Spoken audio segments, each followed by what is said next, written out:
they always said I'm wrong, but what they doing today? I think they want me gone, but I ain't going away. They told me I was wrong, but look at my ass today. Da da da da da da da da da da da. Guys, what's going on? I'm Justin from Pro Football Exclusive and The Real Sports Talk, here with Tim from The Real Sports Talk. Tim, football season is going to be starting up this Wednesday. We have a lot. We're going to be previewing the game that's going to be going on this Sunday. I'm really excited to get this football season started, man. How are you feeling right now? Man, I'm just happy that football season is finally back. It's been a slower month with baseball season than usual for me because my Phillies are out. And I'm excited now to get back into the groove of things with the NFL because I really missed it from last year, especially since the Eagles didn't live up to expectations. It almost feels like last NFL season didn't even happen. So I'm ready to get excited about football again.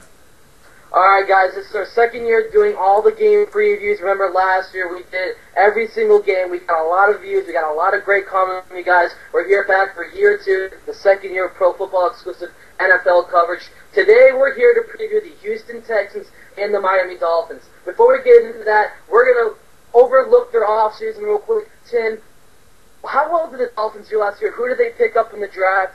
What are some other key accusations that they got during the offseason? Well, the Dolphins had a disappointing season last year. Chad Henne obviously continued to not live up to expectations. Reggie Bush did play really well, and then late in the season, Matt Moore showed some signs. Early in the offseason, this team tried to go for it. They tried to go get Peyton Manning. It did not work. Brandon Marshall got in more legal trouble. They got rid of him. Joe Philbin took over as head coach, former Packers offensive coordinator. They brought in Chad Johnson. That did not work out, obviously, with his domestic violence problem. So that didn't work out. But overall, I like the new direction that Joe Philbin has this team headed in. I don't know if necessarily this is going to be a Super Bowl type team or even a playoff team, but I like the direction that he has them headed in. And again, they're going into a season now where they believe that they have their franchise quarterback, and if the preseason is any indication, Ryan Tannehill looked really good. Justin, tell us a little bit about the Texans. Alright, when you look at the Texans, you got to look at who they got in the draft because they lost great defensive players. He lost Mario Williams, who went to the Buffalo Bills. He also lost D'Amico Ryans, who went to Tim's Philadelphia Eagles.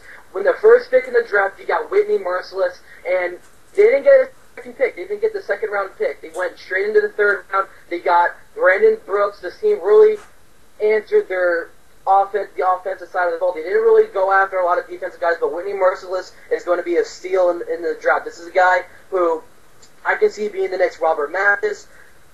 This guy is going to be good because he's going to be filling in a big role with Mario Williams being gone, going to the Buffalo Bills. I just can't wait to see Whitney Merciless. Now, this Sunday, this game is going to be going down. You got the Texans and the Dolphins.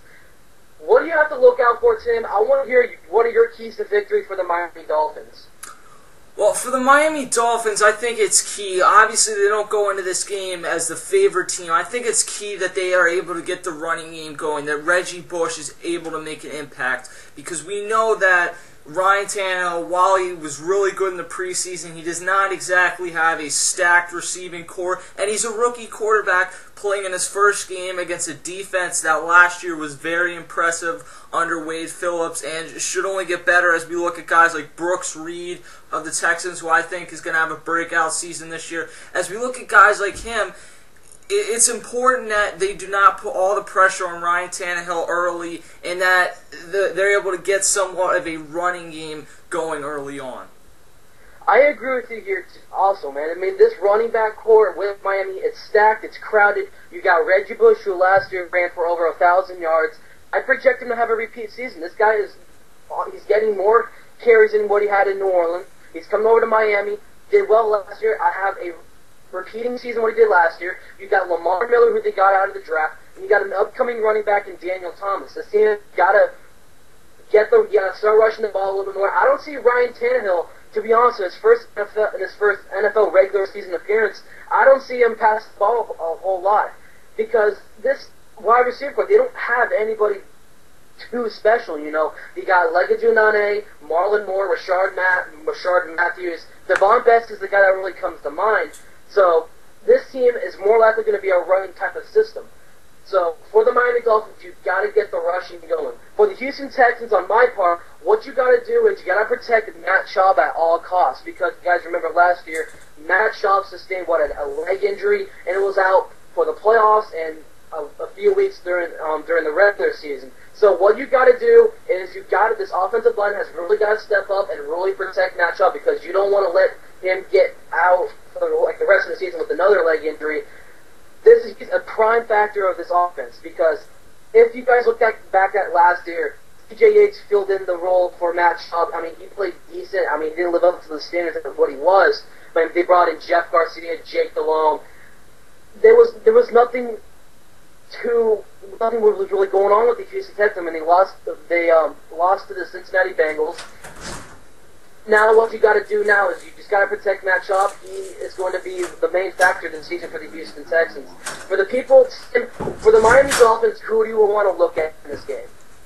For the Houston Texans, I mean, I think that the Houston Texans, obviously they should win this game. It's important that they don't try and live up to Super Bowl expectations, and rather that they're just able to go out there, play their game, make sure, like you said, Matt Schaub is protected, make sure Andre Johnson is able to stay healthy, and that the Houston Texans are able to walk away with this one with a victory, but also with a healthy team. For the players I want to look out for on both ends of the on the Dolphins and the Houston Texans, for the Miami Dolphins, you're really gonna look out for Reggie Bush. This is a guy who's a very explosive running back. We saw that last year. Like I said, I'm going to have a repeat for him last year. So that's a guy you really want to look out for. For the Houston Texans, this is a totally under-the-radar guy who has quietly been named the second top receiver in the Houston Texans organization. That's DeVere Posey. I mean, Andre Johnson is there. He's going to do work on this coming Sunday. But you got to look at DeVere Posey. This guy has had a great year at Ohio State. I expect him to have he's going to be filling in the void for Jacoby Jones, who went to the Baltimore Ravens. I just can't wait to see what DeVere Posey does this upcoming weekend. So, Tim, final score, who do you have winning this game? I have the Houston Texans winning this one 28-13. I think that they're able offensively to get out to an early lead. Defensively, I think we'll see the Houston Texans step up as well. Dolphins, I think, are going to be maybe score a touchdown in this game, but for the most part, you're going to see a few field goals. Nothing. I don't think that Ryan Tannehill will be bad, but I don't think he's going to blow anyone's mind either. I think 28-13 is what we see. For me, I see a 24-10 score. I mean, Houston is really going to take over in the first half, and then Miami will probably get a field goal here and there. But you know what? I'm going with the Houston Texans to win this 24-10. So make sure you leave your comments down below on who you think will win this matchup, and I want to hear who you guys want to see this upcoming Sunday. I'm Justin. He's Tim. We'll see you guys later. Just a little bit around the corner from fear. Be there.